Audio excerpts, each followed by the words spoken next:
Ya, kalau ayo Cong, 3, 2, 1. Oke, man, kali ini kita lanjut lagi video seperti sebelum-sebelumnya. Kali ini gue mau ngebahas tentang pin konektor dari ECU Vespa Sprint. Atau misalkan teman-teman nih, ini kan gue lagi ada project, kebetulan project di GTS 3V ini nih. Sorry. Ada bapak-bapak teman-teman. GTS 3V ini mau dirubah ecunya pakai ecu kisah. Sekarang posisinya motornya ini dipakein ecu gendong. Nah, ini kita lihat awal standarnya seperti ini. Jadi awal standarnya itu, nah awalnya seperti ini nih. Ini ecu masih ecu orisinil standar, dan ecunya nanti kita ganti. Kebetulan orangnya request pakai aftermarket. Di sini kita pakai ecu BRT. Nah, ini ecu yang kita pakai, ecu BRT. Nanti TB-nya kita pakai punyanya King dari BRT. Nah, ini ecunya dia pakai TPS Forsim. Jadi di sini gua ngebahas tentang beberapa, tapi nggak seluruhnya gue bahas terbuka semua. Mungkin teman-teman di sini yang mau tahu untuk setiap pinnya masing-masing mungkin nanti gue jelasin. Jadi di sini mungkin awalannya gua mulai dari pengupasan kabel dulu. Jadi di sini kita kupas-kupasin dulu satu-satu, dan di sini udah gue siapin kabel dengan panjang 1,5 meter karena kebetulan nanti kabelnya kita pindah ada di depan posisinya, di bagasi depan, di glove box. Jadi ini kita siapin 20 kabel karena pin konektor ini berjumlah 20. Jadi untuk standarnya Vespa GTS ini dia punya 34 pin. Jadi di sini ada yang kita jumper, ada yang kita nggak pakai, ada beberapa yang dipakai. Oke, jadi kita ukur dulu masing-masing buat pengupasannya. Nah, jadi nanti di sini kemungkinan tuh cuman gue bahas pin satu persatu. Jadi untuk pin sprintnya dulu, kemungkinan untuk pin dari 34 pin dari ecu gendong mungkin di next projectnya, atau mungkin di project di sini, karena di sini banyak teman-teman yang minta wiring line, wiring diagram, karena kebetulan kita nggak pakai wiring diagram, kita cuma modal hafalan atau enggak kita coba tracking satu-satu pakai multitester. Jadi kebetulan karena kita mau pakai crimping, kan di sini kita pakai tang crimping, jadi model soketnya itu seperti ini nih, soket standarnya. Tuh, soketnya kayak gini. Nggak pakai crimping, jadi kita harus potong kabelnya itu nggak usah terlalu jauh nih, jadi potong aja pendek. Jadi kita buat kasih spare di sini. Nah, nih buat malnya, jadi tengah dikunci, belakang kunci tetap pakai kabel luarnya. Jadi kita potongin dulu satu persatu, karena di sini gue udah pakai tang ada ukurannya, jadi gue tanpa harus ngukur-ngukur lagi.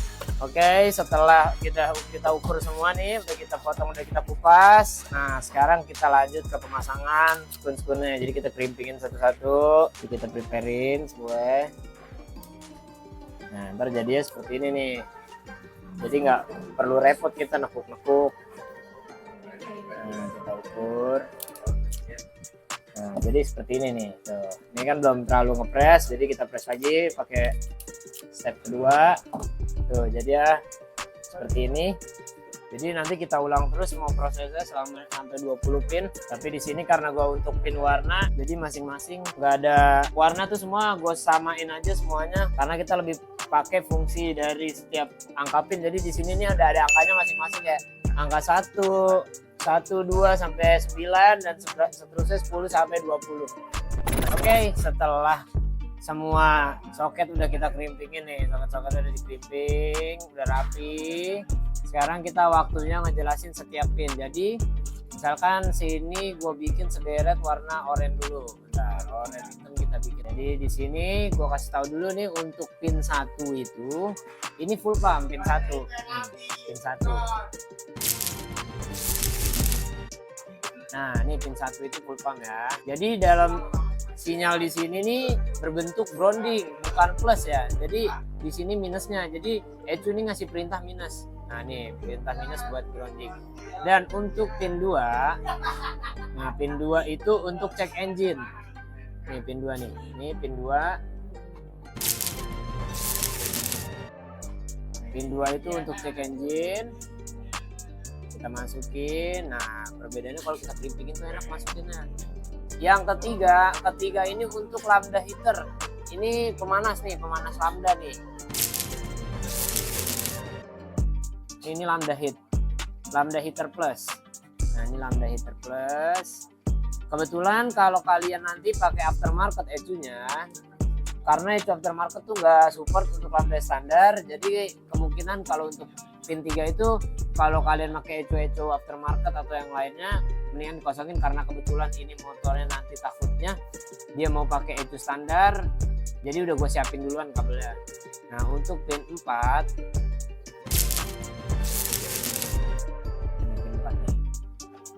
pin 4 ini dia untuk immobilizer.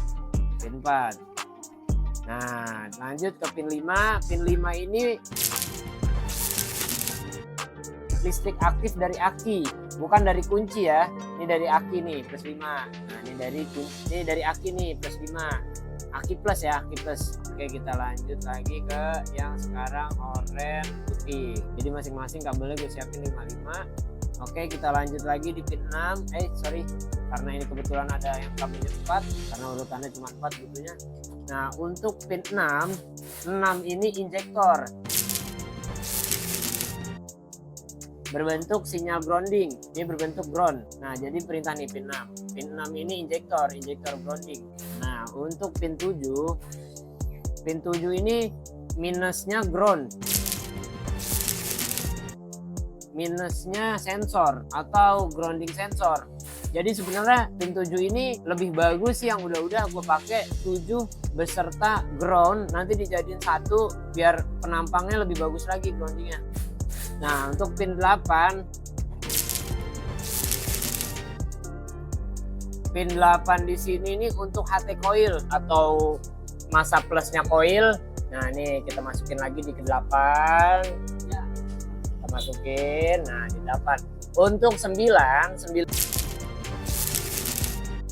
dan ini pilot itu 12 listrik aktif dari sensor ECU. Misalkan nih injektor ini kan ini kan full pump itu dari ECU itu ngeluarin sinyalnya minus.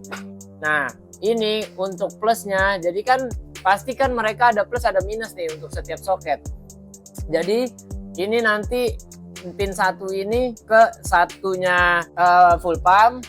Jadi plusnya dari V-Lodge pin 9. Nah V-Lodge ini mati biasanya kalau misalkan motornya pakai immobilizer ya. Jadi V-Lodge ini kalau kuncinya nggak sesuai, V-Lodge-nya nggak aktif, nggak keluar. Jadi masalahnya problemnya kadang di situ. Nah ini untuk pin satunya. Misalkan tadi teman-teman masih belum paham nih.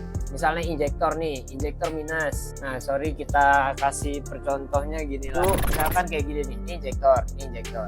Ini misalkan grounding itu sinyalnya misalnya dari pin 6 nih. Pin 6 ini kan buat injektor minus nih. Nah kalau untuk plusnya, untuk pin 9 mereka tuh standby. Tapi kalau buat cara kerja nanti nih yang minusnya ini tergantung putaran pick up atau pulser. Jadi minusnya ntar ada, ntar enggak, tergantung pulsernya. Jadi untuk V-Lodge ini ya misalkan kabel yang kuning ini atau enggak di motor itu rata-rata kabelnya warna hijau hitam. Kabel orisinil ya, hijau hitam. Nah untuk masa V-Lodge. Nah jadi ini nanti ada plusnya 1. Nah ini untuk yang pin 6 nya ini injektor minusnya 1. Begini jadi cara kerjanya. Jadi nanti untuk full pump pun juga sama. Masa plusnya ngambil juga dari sini. Terus 1 groundnya dari pin 1 dari full pump. Oke, kita next lagi, lanjut masuk ke pin 10. Nah untuk di sini kebetulan karena dia pakai ECU aftermarket, di sini pin 10 nggak gue isi. Pin 10 itu buat apa sih? Pin 10 itu buat K-line itu buat komunikasi antara ECU ke interface, buat nge-scan lah bahasanya, buat scan. Karena kebetulan ini dia pakai Jukan punya double kabel untuk K-line masing sendiri untuk laptopnya. Jadi di sini nggak gue pakein, nggak gue fungsiin. Kita lanjut ke pin 11. Jadi di sini pin 11 itu untuk starter engine. Dia berbentuk sinyal ground. Jadi misalkan nanti masa listrik aktif plusnya masuk ke relay. Jadi untuk pin 11 ini dia ini untuk starter engine. Jadi sinyal di sini berbentuk ground. Jadi kan kebetulan kalau dari tombol itu ngasilin listrik plus menuju ke relay starter. Kan karena mereka kan relay kaki 4 nih. Jadi duanya ini untuk minus. Duanya salah satunya ini dari listrik yang pakai kabel untuk beban di atas 50 ampere ya kan, tebal kabelnya itu sekitaran 1,8, terus dia ditambah lagi untuk kanan kirinya. Nah dari satu itu kabel menuju dari switch rem sampai ke switch starter itu dia pakai listrik plus. Nah untuk yang pin 11 ini dia berbentuk ground, jadi ground aktifnya di sini nih. Nah, di sini juga kalau immobilizer yang nggak aktif, groundnya nggak bisa, nggak aktif. Nah, ini pin 11 sudah kita masukin. Jadi ingat ini pin 11 tuh untuk starter aktif karena dia berbentuk ground. Nah, untuk pin 12 ini pick up plus. Nah, ini pick up. Kalau di kabel spool nanti ada kabel warna merah. Jadi ini kabel warna merah nih, begini nih. Kita kasih sampel contoh. Nah, nih dia ada kabel merah. Ini kabel merah dan ini kabel coklat. Kebetulan kalau untuk ini kan soket punyanya LXS seri non iGate. Nah, dia minusnya itu masih ngambil dari spool. Nah, ini minusnya nanti mungkin kalau teman-teman buat ngerubah ke kabel bodi lain, nanti di kabel bodi yang 34 itu yang 34 pin yang untuk ECU gendong, minusnya harus di jumper. Nah, ini pin 12 kita masukin dia untuk pick up. Mungkin kalau explain di sini kurang masih jelas, kemudian teman-teman masih bisa nanya ke admin, chat. Dan untuk teman-teman yang mau coba sebelum ngelakuin hal kayak gini, sebelumnya usahain pakai sikring yang berbentuknya kecil-kecil dulu karena takut nanti salah masukin short dan mengakibatkan itu mati. Nah, pin 12 dan untuk pin 13 ini lambda plus. Lambda plus itu buat ngaktifin 12 voltnya si lambda. Nah, ini lambdanya 13 dan untuk 14 nya ini masuk ke TPS sensor. Nih, ini TPS sinyal nih pin 14. Ini TPS sinyal. Jadi setelah 5 volt keluar nih kan di pin 18 nanti untuk 5 voltnya si TPS. Nah, ntar dari TPS diolah datanya keluarlah ke 14. Jadi output buat sinyalnya masuk ke ECU. Ini di pin 14 atau TPS sinyal. Ini pin 14. Masuk dan lanjut ke pin 15 side stand. Pin 15 ini side stand ini sensor standar jatuh. Jadi di side stand ini cuman membutuhkan bentuk grounding, bentuk min. Jadi misalkan nih kabel harusnya minus dan ini misalnya nggak kecolok nih, itu nggak bakal hidup. Kalau ditambahin minus, dia bakalan hidup. Jadi di pin 15 ini, kalau besok-besok teman-teman punya kasus motor dikontak, tapi injektor nggak bunyi, full pump nggak bunyi, full pump nggak bunyi. Terus pas dimatiin off kontak, full pumpnya ada bunyi cetek, ada suara. Nah, kemungkinan penyebabnya gara-gara kabel grounding di sensor standar. Kalau teman-teman mau bypassnya dari sini di pin 15. Pin 15 ditambah kabel ground atau kabel minus. Nah, untuk pin 15 kita clear, masukin pin 15. Nah, untuk pin 16 kan kita udah next dari 15. Kita lanjut lagi ke pin 16. Di pin 16 itu ada sensor suhu 16. Pin 16 itu sensor suhu. Dia berbentuk grounding juga. Nah, ini pin 16 dan pin 17 untuk idle control. Jadi teman-teman kalau yang pakai TB Jepangan kayak kemungkinan ini nggak usah dipakai karena idle controlnya nggak kepake di sini. Nah, ini pin 17 untuk idle control, dia berbentuk minus juga sinyalnya, listriknya dalam bentuk grounding. Nah, kita sampai ke pin 18. Ini 17 udah, pin 18. Jadi pin 18 di sini tadi yang gue bilang listrik 5 volt. Jadi teman-teman kalau mau rubah-rubah TPS, soket TPS, mau cari kabel 5 voltnya, bingung-bingung cari di kabel di mananya, langsung aja ke soket ECU. Soket ECU di pin 18 itu 5 volt. Atau kalau bahasanya ini VREF out. Dia listrik 5 voltnya dari ECU untuk mengaktifin TPS. Nah, ini listrik 5 voltnya. Oke. Dan pin 19 dan 20, 19 ini masa ground, kabel minus. Lalu ini kurang masuk. Ini pin 19. Pin 19 itu grounding atau minus. Ini langsung menuju aki minus. Dan pin 20 ini